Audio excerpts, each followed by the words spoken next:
The rain pounded against the windows of my tiny Seattle apartment, each drop a hammer striking my already fractured heart. I stood frozen, clutching my newborn twins, Lily and Grace, as their soft cries pierced the air. The room felt like it was closing in the walls, echoing with the sound of the door slamming shut just moments ago. James, the man I loved, the man I thought would be my forever, had walked out. His words still burned in my ears, sharp as a blade.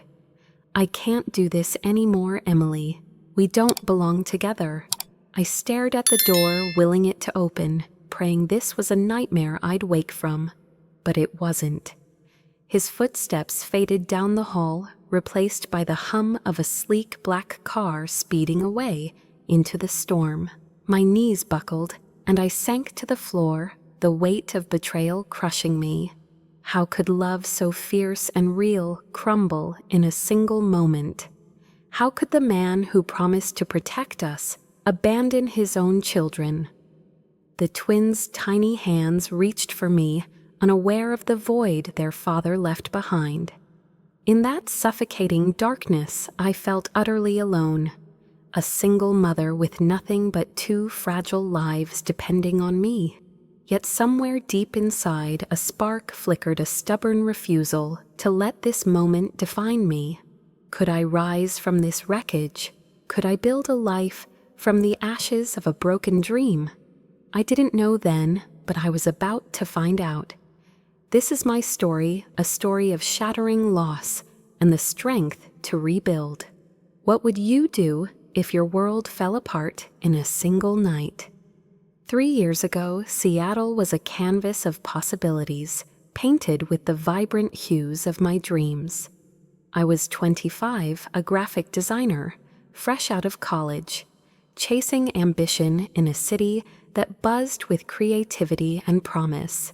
The air carried the salty tang of Puget Sound, and every corner of Pike Place Market seemed to hum with life vendors shouting seagulls, crying the rich aroma of roasted coffee weaving through the crowd. It was in a cozy cafe tucked between a flower stall and a bookstore that I met James Whitaker. I was sketching logos at a corner table, my latte growing cold when he approached. His smile was warm like sunlight breaking through clouds, and his hazel eyes sparkled with a quiet confidence. "Mind if I sit here?" he asked, his voice smooth, unassuming. I nodded, unaware that this moment would change everything. James wasn't like anyone I'd ever met. He didn't flaunt wealth or status, though I'd later learn he was the heir to the Whitaker tech empire, a family whose name adorned skyscrapers across Seattle. Back then, he was just James, a guy who laughed easily, who listened like my words mattered. We talked for hours that day about art, music, the way the city felt alive at dusk. By the time the cafe closed, I was smitten. Our romance bloomed quickly, the kind of love that feels invincible. We'd wander along the waterfront, his hand in mine, the lights of the Ferris wheel reflecting on the water. "You're my safe place, Emily," he'd whisper, his breath warm against my ear. I believed him. I believed we were unstoppable. Those early months were a blur of joy. James took me to hidden gems, tiny jazz bars in Capitol Hill, quiet beaches on Bainbridge Island where we'd watch the sunset. He'd surprise me with handwritten notes tucked into my sketchbook, each one making my heart flutter. I'd never felt so seen, so cherished. When I landed my first big freelance gig, designing a website for a local startup, James celebrated like it was his own victory, spinning me around our favorite park, until we collapsed laughing on the grass. Life felt like a dream, and I was naive enough to think it would last forever. But love, I learned, doesn't exist in a vacuum. 6 months into our relationship, I found out I was pregnant. My hands trembled as I showed James the test fear and hope tangled in my chest. His face lit up, and he pulled me into his arms. "We're going to be a family, Emily," he said, his voice thick with emotion. "I'll take care of you, I promise." For a moment, I let myself believe in that future, a little house, our child a life built on love. But promises, I'd soon discover, can be fragile. The first crack appeared when James took me to meet his mother, Eleanor Whitaker. Their family estate in Medina was a world apart from my modest apartment, a sprawling mansion with marble floors, crystal chandeliers, and walls lined with art I'd only seen in museums. I felt like an intruder, my sundress out of place, among the tailored suits and glittering gowns of the guests at Eleanor's gala. She sat at the center of the room, her silver hair impeccable, her gray eyes sharp as a hawk's.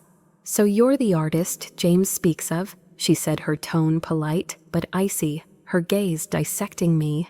"And pregnant, I hear." The word landed like a stone, heavy with judgment. I gripped James's hand, but his smile was strained, his shoulders tense.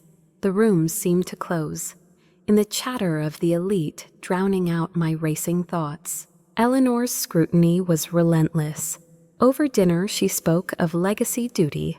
The Whitaker name, a name I was beginning to realize, carried a crushing weight. "Our family has expectations," she said, her eyes never leaving me. James barely spoke, his silence louder than any words. I wanted to believe he'd stand by me, that our love was stronger than his mother's influence. But doubt crept in, a quiet poison. Late at night, I'd catch him staring at his phone messages, from Eleanor lighting up the screen. It's nothing he'd say, but his voice was hollow, his eyes avoiding mine. I clung to the memory of our early days, the laughter, the promises, hoping they'd anchor us. But deep down, I felt the ground shifting beneath me, a storm gathering on the horizon. Love, I thought, could conquer anything. I was wrong. How could I have known that the man who made me feel like the center of his world would soon leave mine in ruins? The rain hadn't stopped for days, each drop a reminder of the storm raging inside me. My tiny apartment in Seattle's Capitol Hill felt like a cage, the walls pressing in as I rocked my newborn twins, Lily and Grace, in my arms. Their soft whimpers were the only sound louder than the ache in my chest. Just a week after their birth, my world collapsed.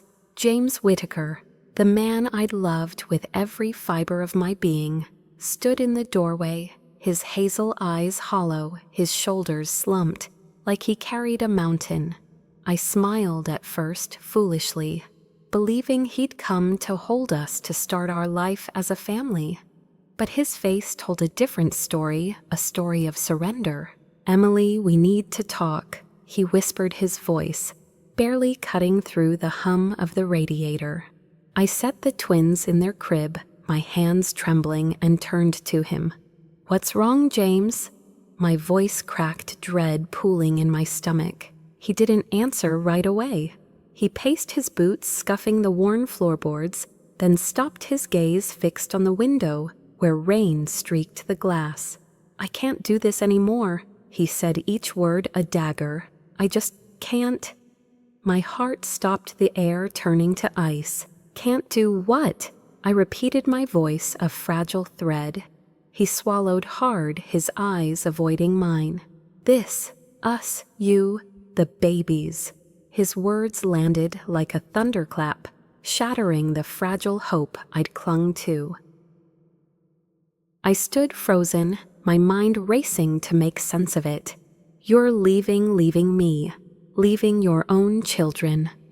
My voice rose raw and desperate. He flinched, but his expression was resolute. A man who'd already made his choice. My mother was right. He said, his voice thick with something like shame. "We don't belong in the same world, Emily. I can't be what you need." The mention of Eleanor Whitaker, with her cold gray eyes and iron will, sent a chill through me. She'd won. Her whispers, her ultimatums, had torn him from us. I shook my head, tears streaming down my face, before I could stop them. You're choosing her, your mother's money, her power over your family.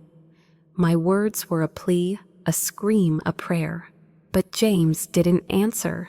He just stood there, a stranger in the skin of the man I loved. In that moment, I saw him for what he'd become, a coward, a puppet dancing on Eleanor's strings.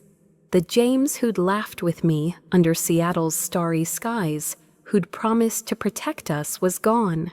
You're abandoning your daughters, I whispered, my voice breaking. They'll grow up without a father because of you. His eyes flickered with pain, but he didn't waver. I'm sorry, he muttered, barely audible, and turned toward the door. I wanted to run to him, to grab his arm, to beg him to stay, but my body was rooted, paralyzed by the weight of his betrayal. The door slammed shut, the sound echoing like a gunshot. He was gone. I sank to the floor, the twins' cries blending with my own muffled sobs. The apartment felt like a tomb, cold and lifeless, the silence between their wails suffocating. I stared at the door, half expecting it to open, for James to rush back, to say it was a mistake. But it didn't. The only sound was the rain, relentless mocking. My body ached from childbirth, but that pain was nothing compared to the void in my chest, a jagged wound where love used to be. How could he do this? How could the man who'd held me, who'd whispered promises of forever, walk away without looking back? Lily and Grace, so small, so innocent, had no idea their father had just turned his back on them. They needed me, but I felt like a ghost, drained, broken. Days blurred into nights, each one darker than the last. I couldn't eat, couldn't sleep. I'd hold the twins close, their warmth, the only thing keeping me from unraveling. The apartment was a mess, diapers scattered, dishes piled in the sink. But I didn't care. All I could see was James's face, his tortured eyes, his final words.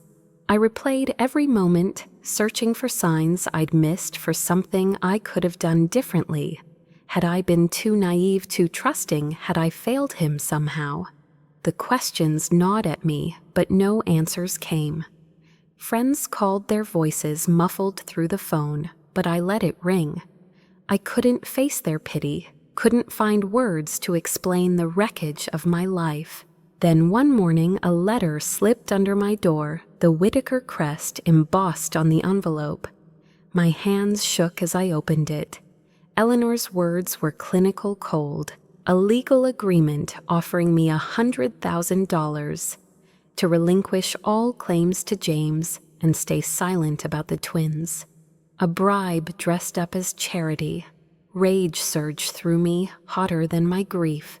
She thought she could buy my dignity, erase my children's existence with a check. I tore the letter to pieces, the scraps falling like snow to the floor. "You don't own me," I whispered to the empty room, my voice trembling but fierce. That moment something shifted. I wasn't just a victim. I was a mother, and Lily and Grace deserved better than a life defined by their father's weakness. I didn't know how, but I'd fight for them, for US.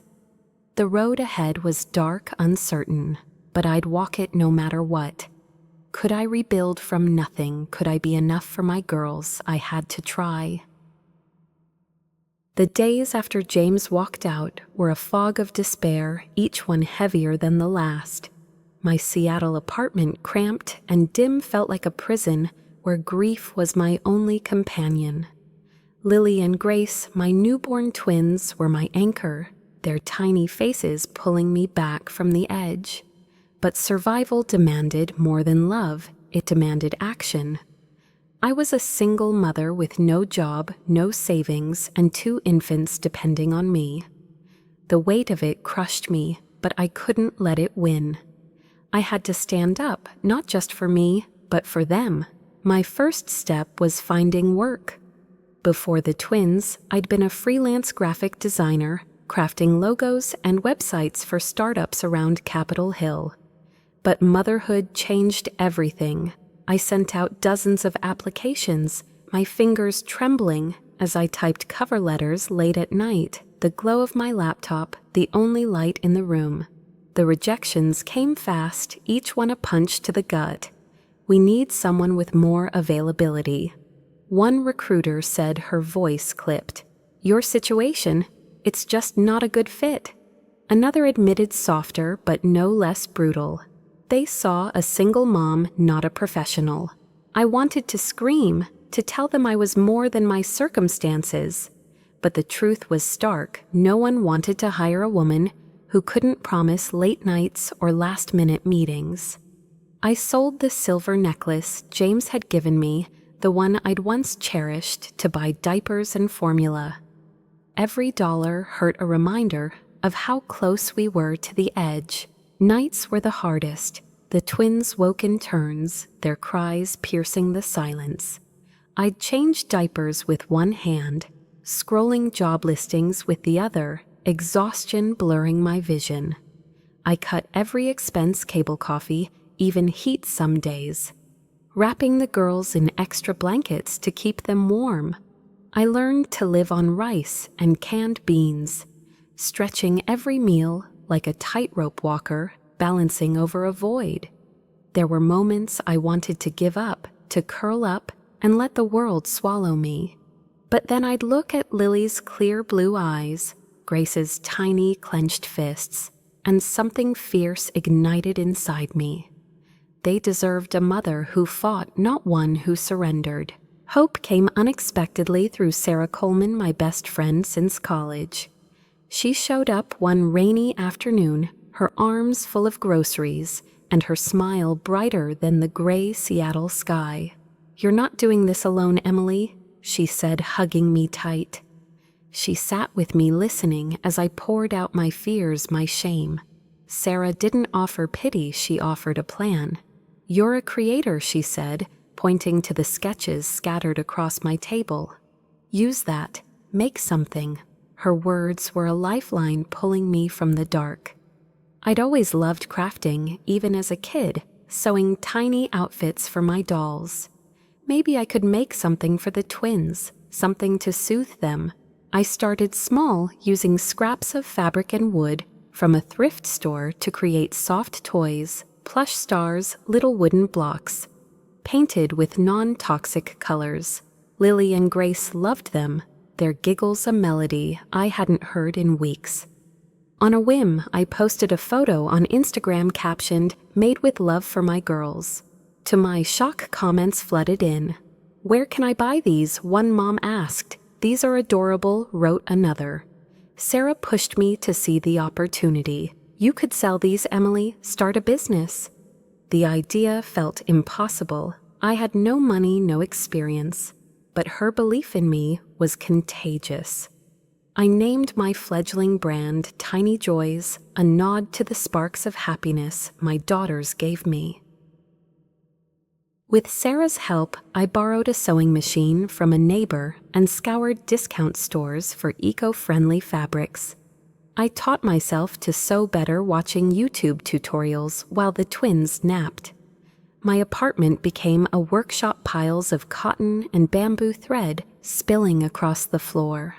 I worked late into the night, stitching plush animals and soft baby clothes, my fingers raw but my heart alive. I built a simple website, my graphic design skills finally useful, and listed my first products, organic cotton onesies, hand-painted wooden rattles. The first order came from a mom in Tacoma, a small victory that made me cry, not from sadness, but from a flicker of pride. I wasn't just surviving, I was creating. But success wasn't instant. Orders trickled in, barely covering costs. I emailed parenting bloggers, pitched to local boutiques, but most ignored me. One shop owner scoffed handmade toys. Nobody buys that anymore. I doubted myself, wondering if I was chasing a fantasy. Then came a blow. A customer ordered a dozen items, my biggest sale yet. only to cancel at the last minute. I sat among my fabric scraps, tears falling, feeling like a failure. But Sarah's voice echoed in my mind.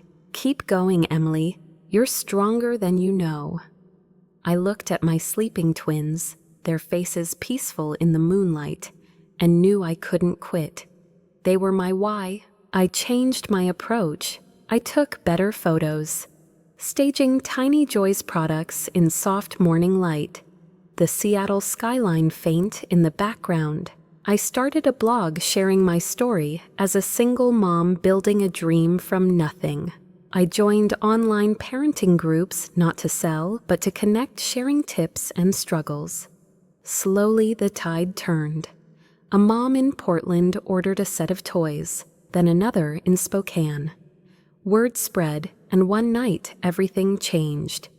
A popular Instagram influencer, a Seattle mom with thousands of followers, shared a photo of her son with my plush whale raving about its quality. "Tiny Joys is a game changer," she wrote. My inbox exploded, hundreds of messages, orders pouring in. I could barely keep up packing boxes while the twins slept, Sarah helping me tape labels. For the first time, I felt alive, like I was building something real. But growth brought new challenges. A rival company, a big player in the eco-toy market, sent a cease and desist letter claiming my designs infringed their patents. Panic hit hard. I had no money for a lawyer, no way to fight a corporate giant. I thought Tiny Joys was done. Sarah connected me with a pro bono attorney, a single dad who believed in my story. We spent weeks preparing, digging through design records, proving my work was original. The courtroom was terrifying, the rivals' lawyers sharp and smug. But we won. The judge ruled in my favor, and the case made local news, turning Tiny Joys into a symbol of the little guy beating the odds. Orders skyrocketed, and my brand became a household name among Pacific Northwest parents. Months turned into a year, and Tiny Joys grew beyond my wildest dreams. I moved us to a brighter apartment in Queen Anne with space for a proper workshop. I hired a small team, mostly single moms like me, and we crafted toys and clothes that brought joy to kids across the country. I worked harder than ever, but it wasn't just about money. It was about proving I could be enough for my girls. Every stitch, every sale was a step toward a future I'd built with my own hands. The pain of James's betrayal still lingered, a dull ache, but it no longer controlled me. I was no longer the woman who'd sobbed on the floor, broken by a man's weakness.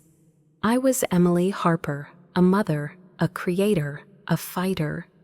Lily and Grace were thriving, their laughter filling our home. And I knew I'd given them something no one could take away, a mother who refused to break. Could I keep going? Could I face whatever came next? I was ready to find out.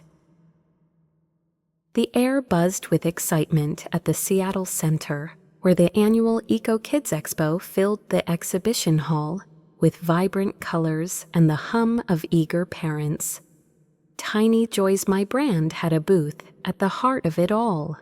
Wooden toys and organic cotton clothes displayed under soft lights, each piece a testament to the life I'd built from nothing. I stood behind the counter, smiling as I handed a plush star to a giggling toddler, her mom gushing about how much she loved our story. Lily and Grace were with Sarah at a nearby play area, their laughter drifting through the crowd. For the first time in years, I felt steady, like the ground beneath me was solid. I'd fought for this moment, clawed my way out of despair to stand here proud and whole. But fate, it seems, loves a twist. I was restocking a stack of onesies when a shadow fell across the booth. My hands froze, a chill creeping up my spine before I even looked up. I knew that presence, that quiet weight. Slowly, I raised my eyes, and there he was, James Whitaker, standing just a few feet away, The man who'd shattered my world 3 years ago looked different now. Gone was the polished air with the easy charm. His hazel eyes were dull-lined with fatigue, his shoulders hunched as if carrying an invisible burden. His once crisp suit was slightly rumpled, his hair streaked with early gray. Time hadn't been kind to him, and for a fleeting moment I felt a pang of something pity maybe, but it vanished as quickly as it came. "Emily," he said, his voice low, hesitant, like he wasn't sure he had the right to speak my name. I straightened my face, a mask of calm though my heart pounded. The crowd around us seemed to fade, the noise of the expo muffled by the weight of this moment. "What are you doing here, James?" My tone was even, but the question carried an edge sharp enough to cut through his tentative approach. He shifted his hands, clenching at his sides, and glanced at the booth, the Tiny Joys logo glowing above us. "I saw your name in the program," he said, his eyes flickering with something like awe. I had to see you." I crossed my arms, my gaze steady.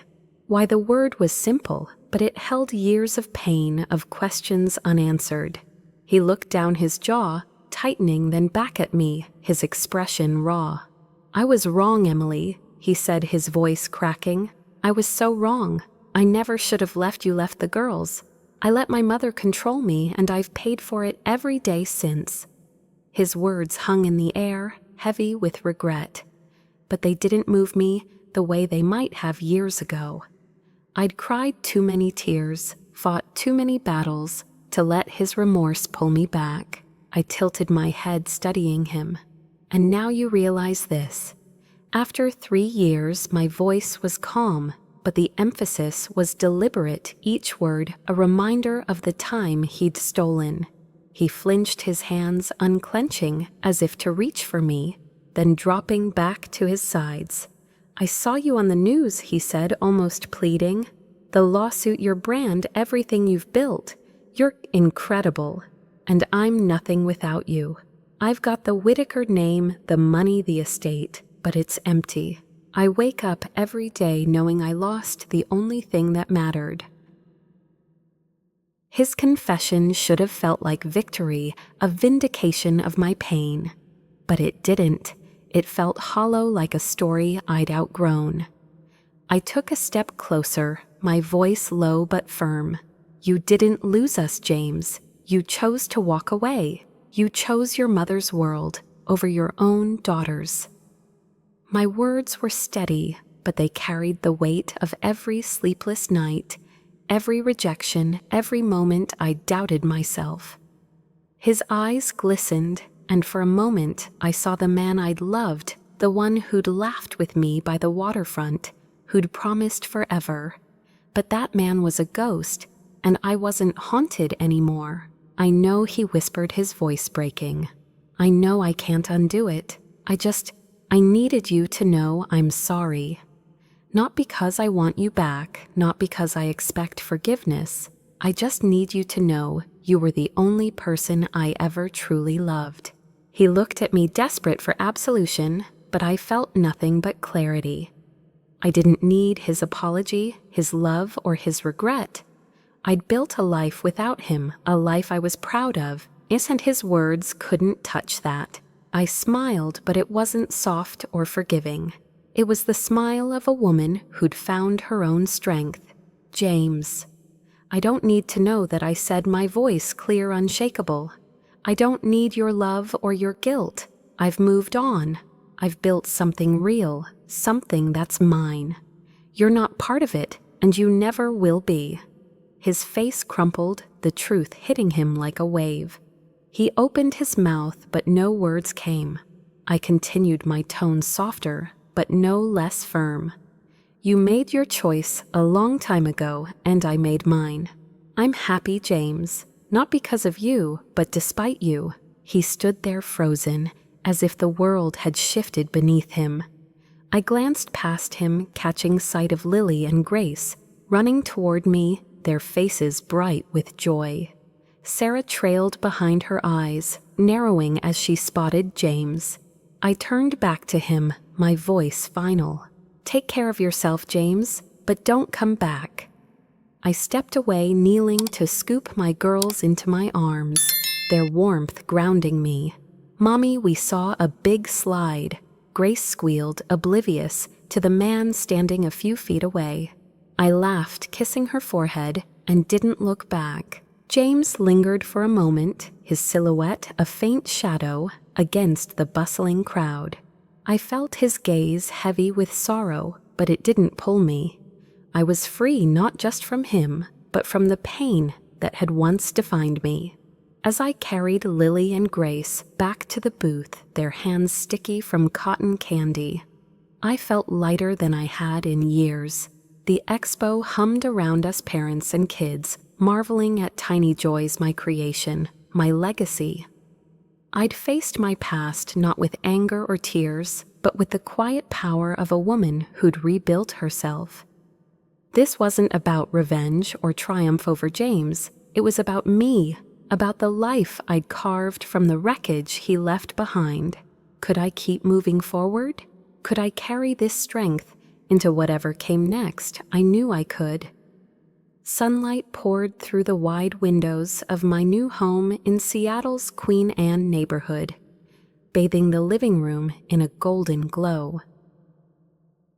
The scent of freshly brewed coffee mingled with the faint sweetness of lavender from a candle on the mantel. Lily and Grace, now 3 years old, darted around the room, their giggles bouncing off the hardwood floors like music.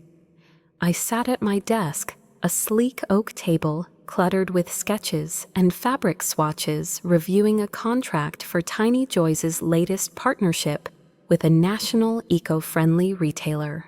My brand, born from sleepless nights and stubborn hope, was no longer a small dream stitched together in a cramped apartment. It was a movement, a name that mothers across the country trusted for sustainable toys and clothes that sparked joy in their children. I leaned back in my chair, a quiet pride warming my chest. This life, this happiness, it was mine, built by my own hands. The journey hadn't been easy. I'd clawed my way out of despair, faced rejection, fought lawsuits, and carried the weight of raising Lily and Grace alone.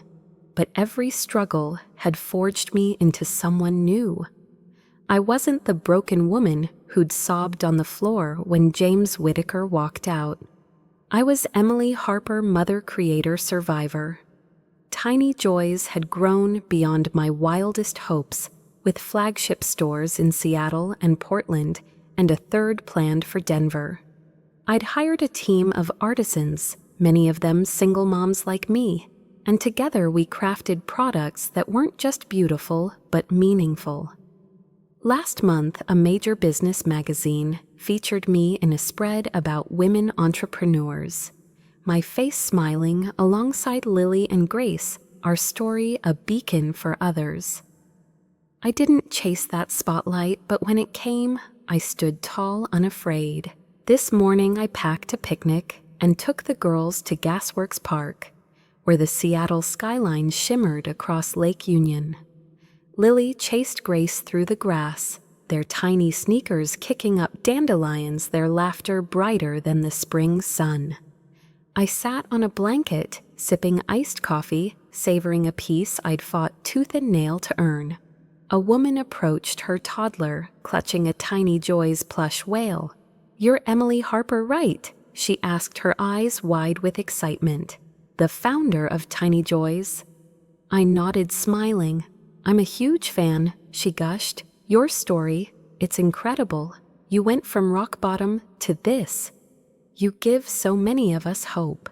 Her words hit me like a warm wave, not because I craved praise, but because I hadn't realized my journey could light the way for others. "I just kept going," I said softly. "You can too."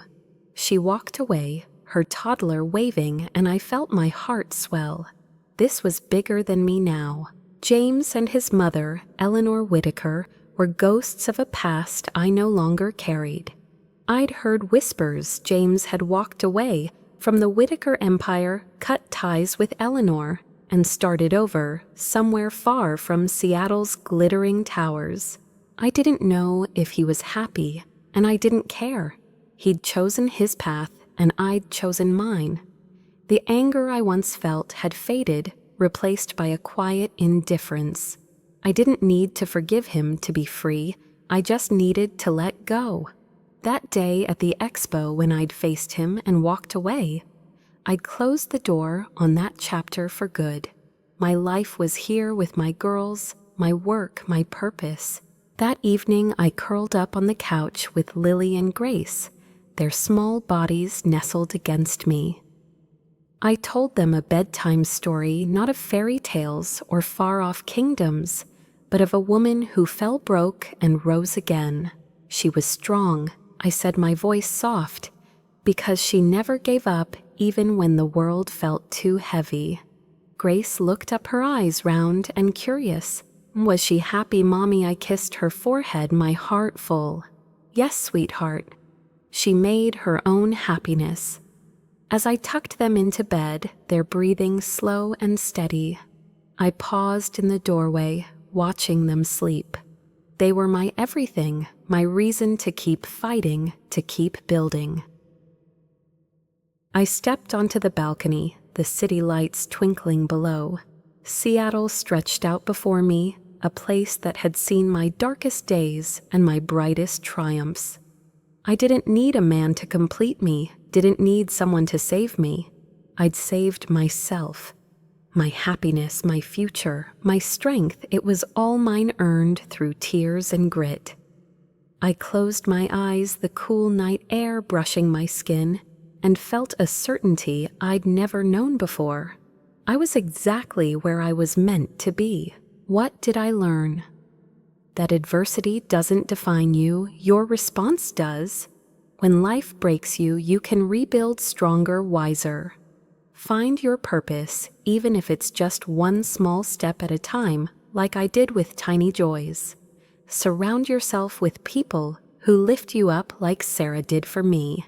And most importantly, let go of the past. It's not about forgetting. It's about choosing yourself. What's your story? How will you rise? Share it below, and let's inspire each other. Keep chasing your light.